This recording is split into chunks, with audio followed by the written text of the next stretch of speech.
Hey, it's your girl Mac. How are you? I hope you're doing well. Welcome to my channel. This is Mac Reviews.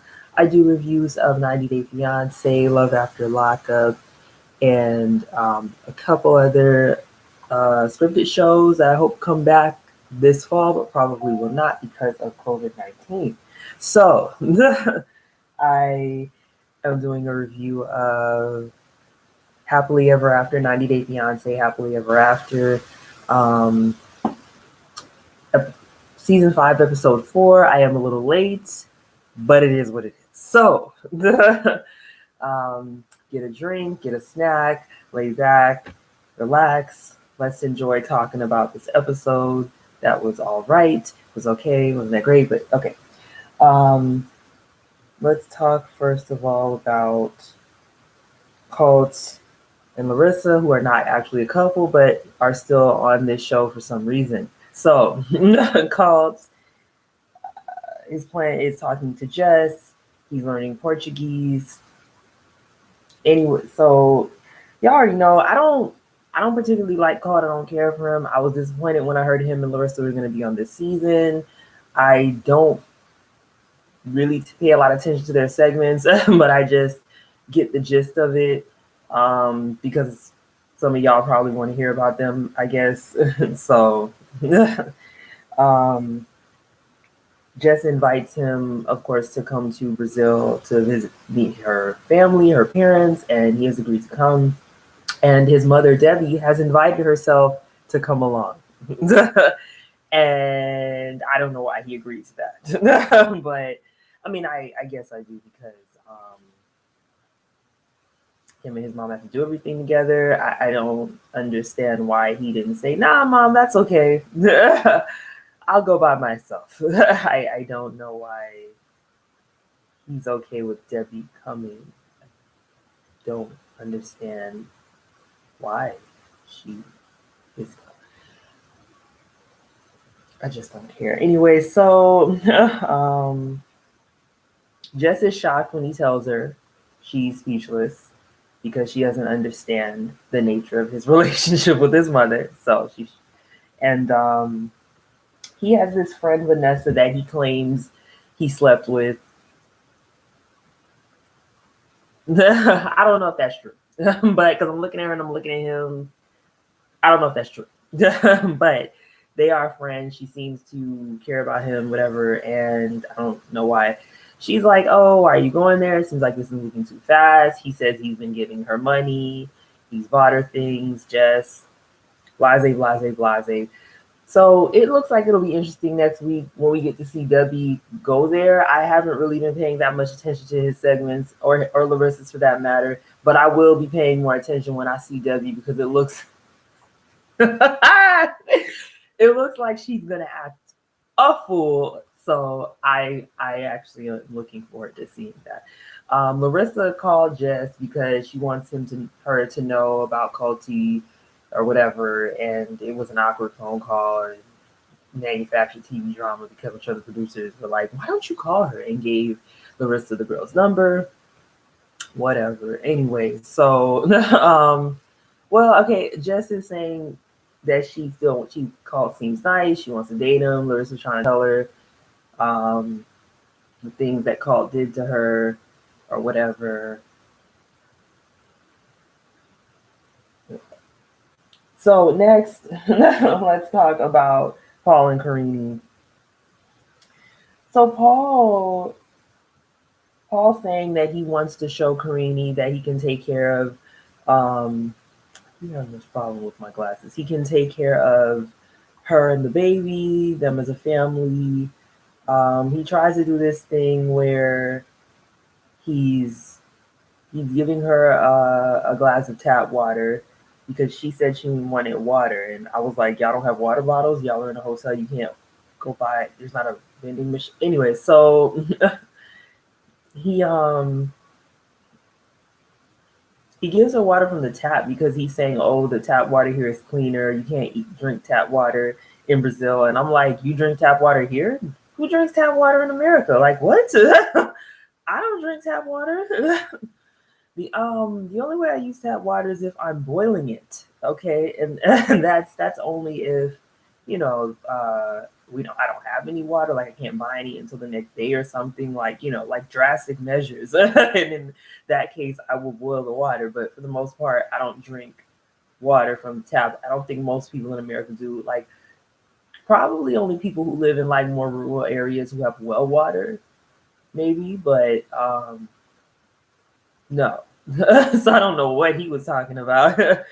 um, so he they go to his mom's house because he wants to get his vehicle, and his mom gave him his car keys, but she made sure to take off that house key because she was like, "You ain't coming in this house." So he claims he has stuff in there, which might be true, but I mean, he can just call her later and tell her to bring him to him at the hotel, I guess. So his car is disgusting. It's filthy. It's full of all kinds of crap. I mean, on the outside, it's an old car, but it looks decent. It can probably run. It's just the fact that it's disgusting on the inside. And Karini didn't want to go in there with her baby, and I don't blame her. Like, I feel like, I don't know if Paul thinks because Karini's from a small village that she's just supposed to accept anything and have no standards. Like, I mean, I wouldn't want to go in that vehicle either until he gets it clean. Like, he should probably, I hope that they went to he could have gotten the car, let Karini stay there, and then he could have went to a gas station and vacuumed out that car and sprayed inside, Lysol, wiped it down. Like, that thing needed deep cleaning. I wouldn't have gotten it. I wouldn't. Not until he goes to a gas station, gets it, vacuums it, gets some disinfectant, wipes it out, sprays it with air freshener, clean it up. Like, why did he even bring her? He could have went by himself.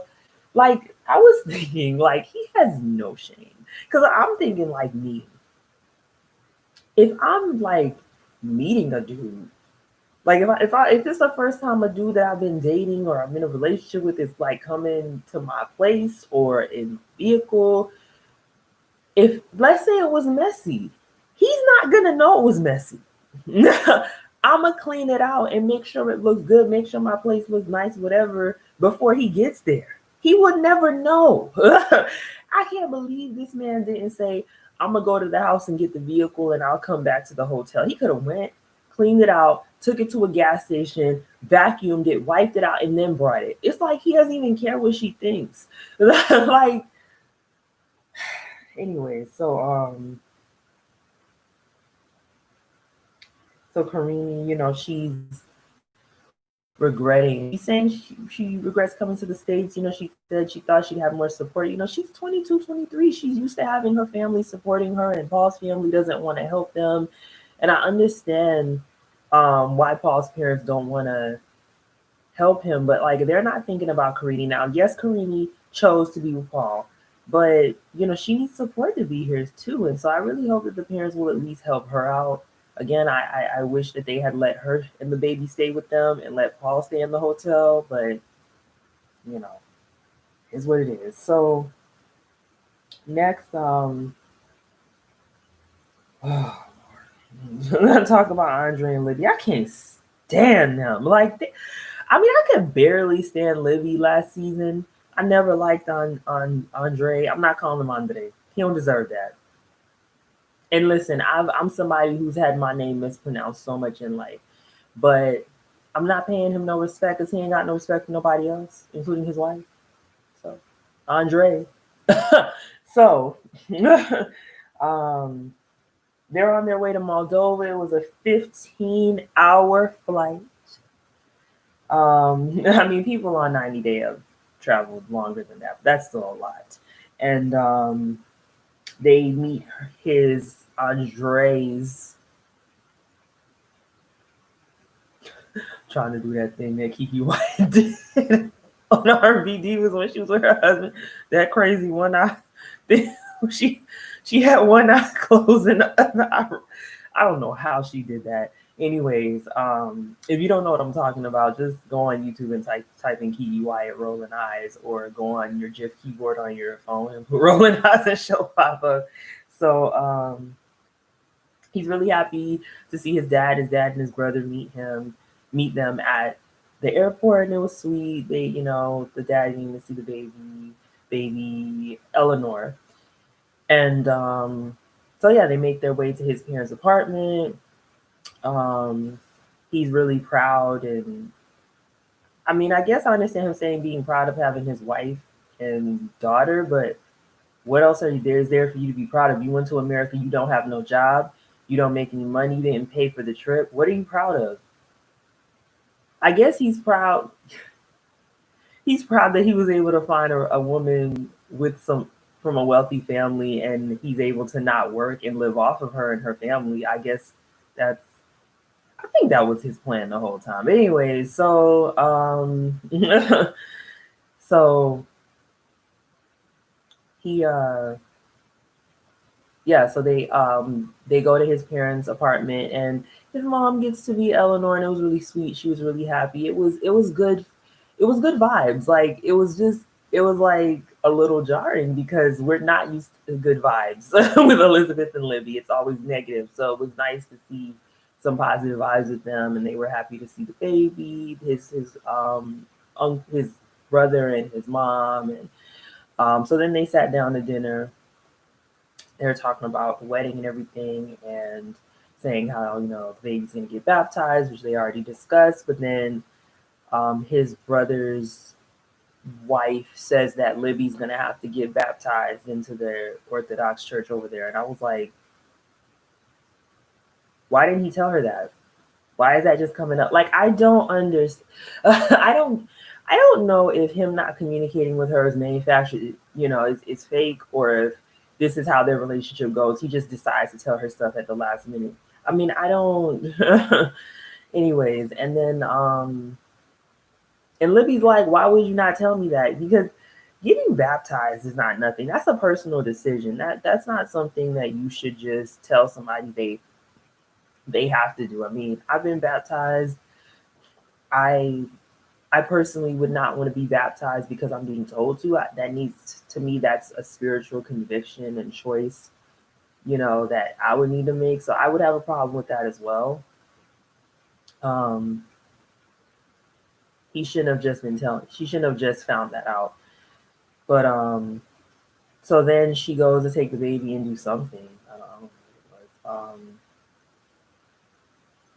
And he tells his family, just heads up, y'all. Her family is disrespectful and rude. I don't like them. They don't like me. So just so you know, they might say something dumb or ignorant. And I mean, he had to give them a heads up, but his mom was like, well, we're all just going to try to get along, that we're not, she was like, keep the peace.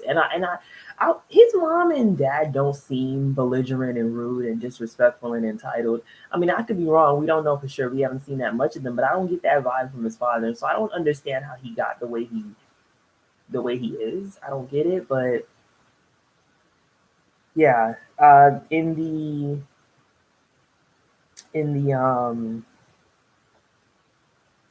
the preview for next week, you see him talking about, oh, this is how a traditional wife is supposed to be, and talking crap, and I don't even know what the point is. Libby accepts the way he is, if that is how he is, and they're not putting on. So I don't know why you her portraying like you got a problem with it. You're clearly okay with being the breadwinner, being married to a man who doesn't work, and then talks to you any kind of way, and you allow it. I mean, and that's not to say if he had a job and she wasn't working, he could talk to her any kind of way either. Like, taking off my glasses, but it's not okay for him to talk to her the way he does. But clearly, she's all right with it. If that's the case, yeah, again, I don't know if they're putting on, but anyways, I don't like them. So next, let's talk about Michael and Angela. So we start out seeing Michael talking to his aunt. I don't remember his name, but I do remember thinking how young she looked, and I was wondering if is she in her 40s, and she had a bunch of small children, so she has to be in her late 30s or early 40s to have all these small kids. Remember from the last season when we saw when he went over to her house, she had all these small children. I was like, how old is she? At first, I thought it was his sister, so she can't be too old to have all these young children, these young babies, which means she had them close together. Like they can't be that separated. They were all like very young. So I mean, they weren't babies, but they were young kids. Like none of them were preteens or teenagers. So he has a young aunt. She might only be 10 years older than him or something. So, anyways, so he's talking to her and he's kind of telling her a little bit that him and Angela fight. He's finally divulging that to someone in his family, and or at least on camera. Maybe he's told other people in his family that before, but we haven't. Sorry, I was just lowering my chair. So, and I don't know if I didn't say if y'all didn't get into this natural twisted bun looking cute. I didn't say that. Edge is not laid, but that's because I'm trying to take care of my edges. I'm trying to get them back nourished and full. So we're gonna forego the gel and the laying of edges for a little while.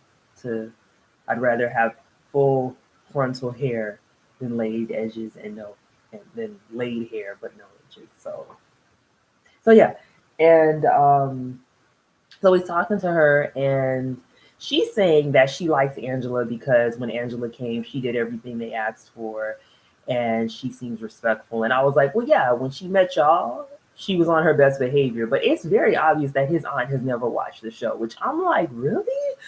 Like, you've been on this show and I mean, even if I was on a TV show, I'd at least watch it once to I want to see how I look.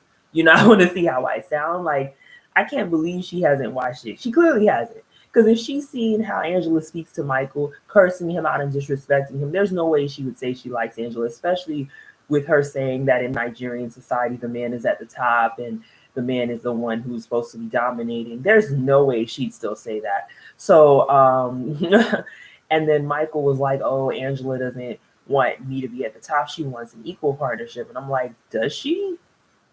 It seems like I don't get I mean, I could be wrong, but I don't get the vibe that she wants an equal partnership. I get the vibe that she wants to be on the top, that she is the dominating one, that she doesn't want an equal partnership. Because if she wanted an equal partnership, she wouldn't tell him what to do and all that. And so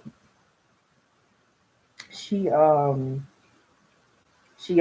says, that she mentions having the baby, and I'm like, why do I don't understand his. You know how old this woman is. So then the aunt is saying, well, maybe Angela might allow him to have multiple wives and a concubine. And I'm like, okay, she really doesn't know Angela. Like, she really has never watched this show. Like, she doesn't know Angela. And even if Angela wasn't the way she is, she doesn't seem to understand that in America we don't do that. Like, American women are not going to agree to that for the most part. Like, I'm not saying no. I mean, polygamy is illegal in every state except Utah. So, or bigamy and polygamy, like, that's not even legal in America. Now, there are people who aren't married who are probably carrying on polyamorous relationships, but as far as marriage, that's not legal here. So even if Angela wasn't the way she is, if she was like more pleasant and treated him better, a normal woman wouldn't agree. I wouldn't. Most women are who grew up in the West, in America, in Canada, in Europe, in Latin America, are not going to want to do that. Especially not Angela. Angela cursed him out and said, "If you think I'm gonna let you sleep with another B, you got another thing coming." She was like, heck to the no. Okay, she was like, hell nah, heck nah. So this aunt does not understand Angela. She doesn't know who she is.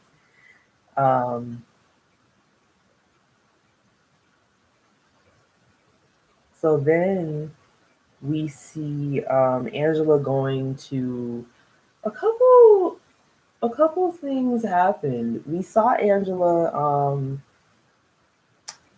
go to back to that same OBGYN, and she's getting that biopsy done to see if she has any cancerous cells in her ovaries. Anyways, and they had to put a needle in her vagina. And baby, whew, when I saw that needle, I was like, and listen, honey, pap smears. Okay, so I know pap smears are not pleasant. So I know that wasn't pleasant either. Angela was hollering, and I was like, yeah, that, that look. I mean, I can understand it looked uncomfortable. Like anybody who's had a pap smear or anything like that, it's not pleasant. So I can understand her, screaming. Man, I don't even want to talk about it. But myself, but I haven't had that done, but anyway. So I can understand. And then the lady offered her nitrous oxide, and she was like, "Oh, I've never had to give that to my patients." And I was like, "Really? Hold up. This woman looks over 40, or at least in her late 30s. You've been a gynecologist, and you're telling us that you never had a woman be uncomfortable with you putting an instrument up her vagina. All the women, oh, it feels great. I don't feel nothing. Really? I find that hard to believe, but okay." um, Also, why didn't they give me that option? I was not offered nitrous oxide. Anyways, so um, she gave it to her, and of course, I guess it's laughing gas. Angela became loopy, and it got real awkward. So yeah, we'll see when she gets the results. I hope Angela was okay, but it sounds like cancer it runs in her family. It's hereditary, but with all those grandkids, and I hope everything works out and she doesn't have cancer. So um, then we see Angela talking to her friend JoJo, who we have never seen. Angela has been on 18 seasons of 90 Day Fiance, and we ain't never seen this lady. But um, at first I thought it was her sister, but then she said she's like a sister to her. So it's her friend. Her name is JoJo. She meets her at a like a private tuxedo shop that's run by a little slick older black gentleman. I was like, you better go ahead, run your business. And so in that town, um, and he so she's looking for a tuxedo for Michael, which from what I recall, the wedding photo I saw, he was wearing a purple tuxedo. So I don't know if she even actually really bought that tuxedo or if he wore it at some other time. I don't know. But so she's telling her friend JoJo about the situation, Skyla not wanting to come and be her witness. Um, and then the friend, she's like, she doesn't ask her outright, but the friend agrees because she's being indirect about it. She agrees to come. And I think that they had this conversation before recording. I think recording this scene, I think she probably already had the conversation with her and asked her to do it, and she agreed, and then they just perpetrated for the cameras because come on now. Which is fine. I mean, so because you're telling me somebody is just on the spot gonna decide to fly to Africa, those tickets are probably not cheap. I don't know if it's a one way. I don't know if it's they have to stop somewhere. Probably not. Where did they stop? They're coming from Georgia. But anyway, so yeah, like that's probably not cheap. You got to tell somebody ahead of time. Like somebody's not just gonna agree on the spot. Like I don't care how much money you have or whatever. So they definitely probably had that conversation beforehand and just did it for the cameras. Interestingly enough, JoJo does not seem ratchet like Angela, but you can have different kinds of friends. So yeah. So then we see Angela back at the house with her grandkids and her mom, and she's telling her grandkids that she's going to go to Nigeria to get married, and they're like, "Oh." They're excited that she's getting married, but they're sad that they're not going to be able to be there. And I was like, oh my gosh, they're really sad. Like these babies really wanted to see their grandma get married. And then she showed them, she put on her wedding dress and she showed them, and they were so excited. They were screaming and yelling, and they were like, oh, and you know, like those kids love her. Like they were really elated to see her in that dress, and they were really sad that they couldn't see her get married. And I was like, man, maybe Angela shouldn't have told them she was going to get married. Maybe she should have just told them she was going over there to visit him, because they were so sad. And I was like, oh my gosh, like I was like, these kids are precious. Like they really love Angela. Like they really love her. And I was like, wow, she must be way nicer to them than she is to Michael. Like there's no way she's screaming at them or anything like that. I mean, she curses in front of them, but it's still it's. We've been watching Angela for so long, and she's still jarring. Like I'm still shocked by the way she is. Like you would think, I guess I'd be used to her by now, but I'm not. But I will say that scene was heartwarming and precious. Those kids really love her, and they really were disappointed. And I felt kind of bad, because I was like, wow, they wanted to see her get married, and they were disappointed. So yeah. So then the kids go, I guess, into their rooms or whatever, and then she talks to her mom, and she's like, "Mom, is it okay if I go over there? You're gonna be okay?" And this it's hard for me to see her talk to her mom, because I'm like, man, I can't describe how I would feel like if my mom was that ill. My mom's been ill before, but just and it's whew, what am I doing? It's so hard to like. Why am I getting? I know I got emotional thinking about my mother, but just like, oh my gosh, why am I getting? Just to see your mom sick like that has to be hard. And like, I guess I'm thinking about it because her mom died, and I can't imagine how I'd feel. Like, oh my gosh. Like, why am I getting emotional over Angela? Like Angela, this just thinking about how she must have felt. I don't know if I could have left my mom. I don't know. I don't know.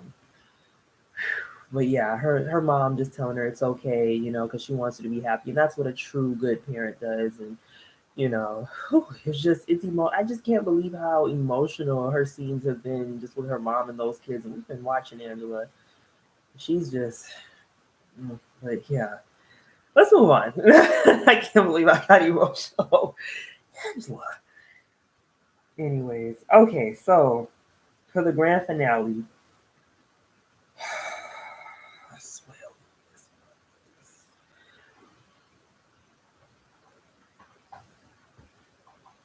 Asuelu and Kalani. So they are showing the two of them talking to her parents, telling them what the doctor said, and she's saying she doesn't think it's safe. The doctor said it's up to them, and she doesn't think it's safe, and it isn't. That you don't put your children's lives at risk like that. Asuelu was like, because Kalani's dad. I wish I knew that man's name. What's his name? What's his name? But he was like, Asuelu, what do you think? And he was like, oh, it doesn't matter. You guys decided. I don't have a say. The doctor said it's up to us. I would have liked to still go, but you guys made the decision. He's frustrated. And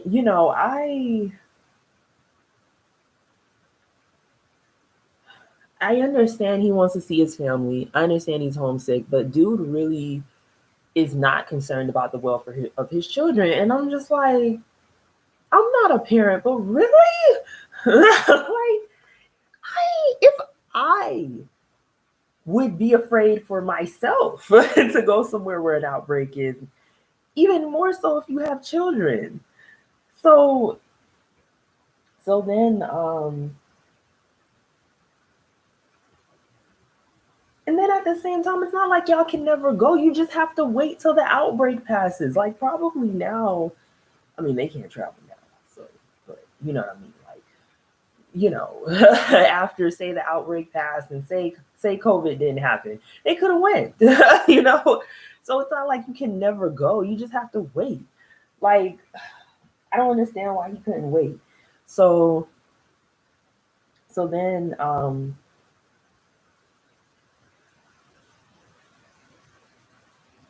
So then we see them in the a vehicle because their older son's birthday is coming up and they wanted to go to California to celebrate. And so they're in the car and Asuelu's in his little boy feelings. And now whether or not they should have still gone to California, you know, I don't know. That's between them because Kalani said the babies were sick and then I don't know if she got kind of sick. So, whether or not they should have still gone to California, I don't have an opinion on that. But um, they're in the car, and I think Kalani was breastfeeding, and she had both the babies in car seats, and she's trying to settle the other baby, and she's saying her back is hurting, and you can see she's struggling. And so she says to him, "Hey," because he's sitting in the front seat, "Can we switch? I'm tired. My back is hurting." And he's like, "I don't really want to switch with you."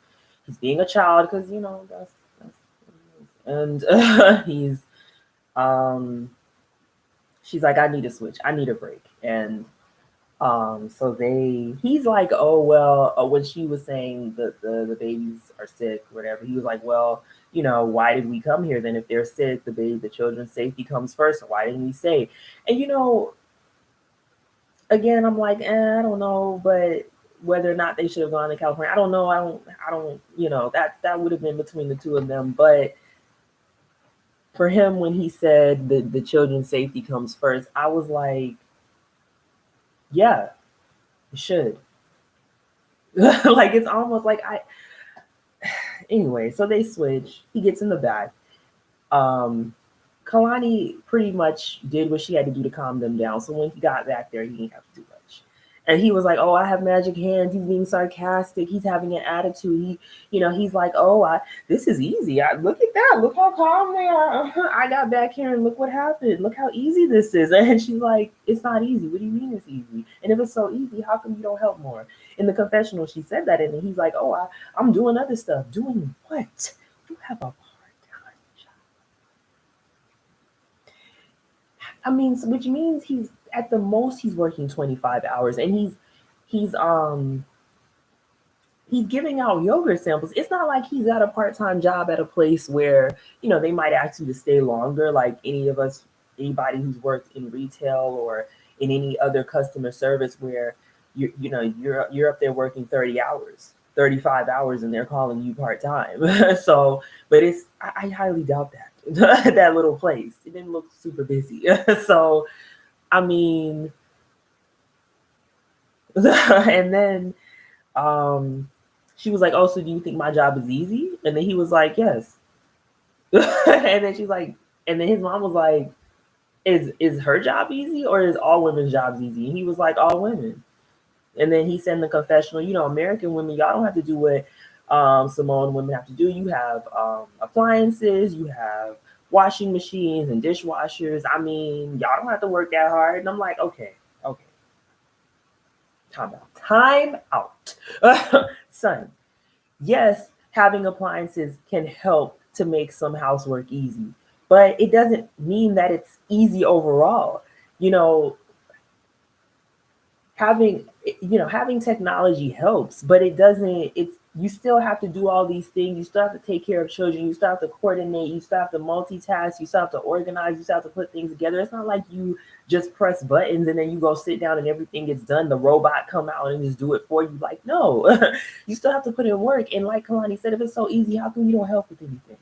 How come you don't do no laundry? And this man, again, is saying how he's annoyed that her parents are there, and he can't be the man of the house.